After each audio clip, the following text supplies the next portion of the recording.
इस समय हमारे साथ एनएसयूआई इंचार्ज और कांग्रेस नेता कन्हैया कुमार है, जो कि लगातार दिल्ली में बने हुए हैं और इस समय जंतर मंतर पर पहुंचे मणिपुर के मुद्दे पर। कन्हैया जी, क्या कुछ कहेंगे? 17 महीने का समय हो गया है और मणिपुर में अभी भी अशांति बनी हुई है। नहीं, हम तो इतना ही कहना चाहते हैं कि सरकार कुछ कहे। हमारे कहने से नहीं होगा, सरकार कुछ कहे, क्योंकि सरकार का कहना ज़रूरी है और कहने से भी आगे बढ़ कर के करना ज़रूरी है। अब ना ये कई महीने हो गए हैं, साल गुजर गए हैं, लगातार वायलेंस हो रही है, लोगों की जान जा रही है, लोग जो है टेंटों में रह रहे हैं, कैंपों में रह रहे हैं, वहाँ के नौजवानों की पढ़ाई लिखाई बाधित हो रही है, रोजी रोजगार बाधित हो रहा है। सरकार इसकी जिम्मेवारी ले और जो वहाँ पे अशांति है उसको दूर किया जाए, शांति बहाल हो, लोगों के दिलों के बीच में जो दूरियां आई है उस दूरियों को कम किया जाए।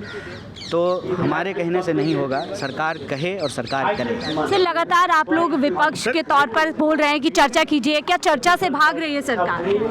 वो तो भाग ही रही है, वो तो सबको ही दिख रहा है। हाथ कंगन को आरसी क्या, पढ़े लिखे को फारसी क्या, सरकार भाग ही रही। सरकार किसी भी मुद्दे पर चर्चा नहीं कर रही है।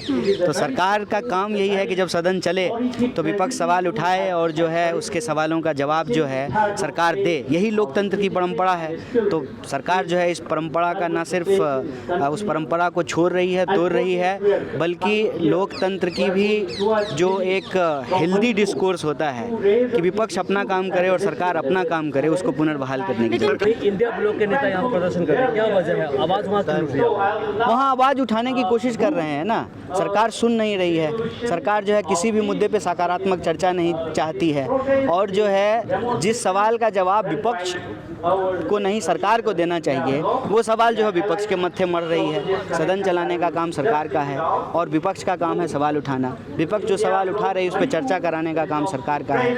तो ये प्रोसेस जो है बीजेपी जानबूझ करके नहीं होने दे रही है, ताकि लोकतंत्र में, संसदीय लोकतंत्र में संसद की जो गरिमा है उसको ये तार तार करना चाहते हैं। सर, राहुल गांधी ने आज अडानी का मामला फिर से उठाया, बाकायदा मुखौटा पहन करके वहाँ पे इंटरव्यू लिया, क्या कुछ कहिए?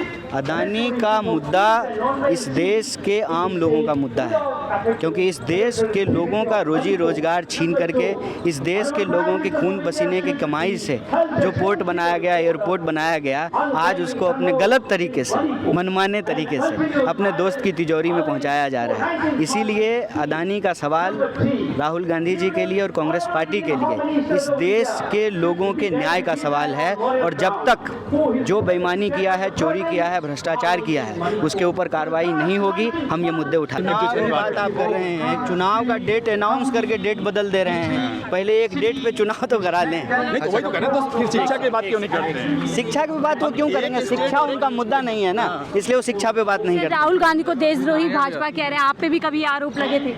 हाँ, तो लगाने दीजिए ना। तो और क्या कहेगी? मतलब आप ये चाहते हैं कि बीजेपी है कि राहुल गांधी बहुत अच्छा इंसान है, राहुल गांधी बहुत अच्छा काम कर रहे हैं, ये तो बीजेपी नहीं कहेगी ना। लेकिन देशद्रोही जैसे आरोप लगाने दीजिए। आरोप तो आरोप होता है, आरोप का क्या करना है? उनका मुंह है, बोलने पे कोई जीएसटी तो लगती नहीं है, तो कुछ भी बोलते हैं। ठीक है। तो देखिए, कन्हैया कुमार जी से हम खास बातचीत कर रहे थे, जो आज जंतर मंतर पर मणिपुर का जो मुद्दा है उसके लिए यहाँ पर पहुंचे, तो उन्होंने अपनी बातचीत रखी। और इसके अलावा हमने भी बातचीत करी, कई मुद्दों पर उनसे सवाल किया और खासतौर से राहुल गांधी को जो देशद्रोही भारतीय जनता पार्टी की तरफ से कहा गया उसको लेकर के उनसे सवाल किया और जवाब आपने सुना। बहरहाल इस रिपोर्ट को लेकर के आप क्या कुछ सोचते हैं, ज़रूर अपनी राय साझा कीजिएगा। देखते रहिए 4PM दिल्ली।